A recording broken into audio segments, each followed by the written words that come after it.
huwag kang makikipag-usap kahit kanino. Baka lawayan nila kayo.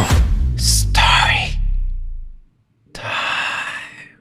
May kaibigan ako na hindi naniniwala na ang mga target minsan ng mga aswang ay yung mga bagong salta o yung bago sa isang lugar. Naging matagumpay tong kaibigan kong babae dahil nagtrabaho silang mag-asawa sa Korea. Nakapagpundar sa probinsya namin ng mga negosyo at yumaman sila. Tapos habang nasa Korea sila, nagkaroon sila ng anak doon.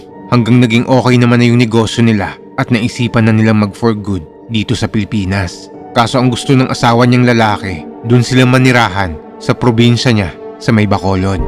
Umuwi sila sa probinsya ng lalaki at nagtayo sila ng tindahan doon. Hanggang isang araw.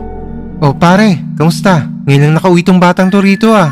Oo pare, magpo-for good na kasi kami rito eh. Alam mo naman yung kwento-kwento dito sa atin na ingatan mo ang mga bagong saltang bata. Yan yung mga gusto nila. Hindi naman ako naniniwala dyan. Hindi naman totoo yung mga ganyan. Pero ingat na rin.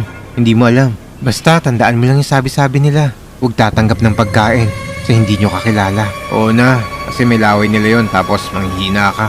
Tapos sasakit yung tiyan mo. Sabi-sabi lang yan pare. Masyado kang seryoso sa mga ganyan. Una na kami. Hanggang isang araw, bigla na lang sumakit yung tiyan ng bata sa may tindahan nila. Dinala ng kaibigan ko yung anak nila sa ilang ospital. Pero walang kahit anong resulta.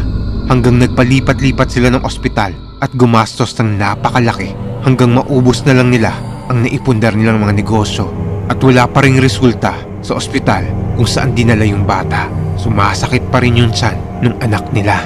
Hindi sila nagpa-albularyo dahil nga hindi naniniwala yung kaibigan ko at asawa niya sa mga ganon. Naubos na yung mga naipundar nila dahil sa hindi malamang pananakit ng tiyan hanggang tuluyan na nilang lisanin yung probinsya ng lalaki at lumipat na sila dito sa amin sa Davao City.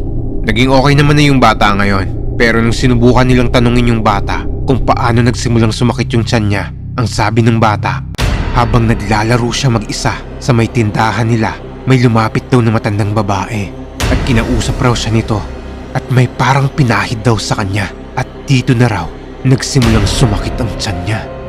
Kaya kayo, pag bago kayo sa isang lugar, huwag kayong magtitiwala sa mga taong bigla na lang lalapit sa inyo.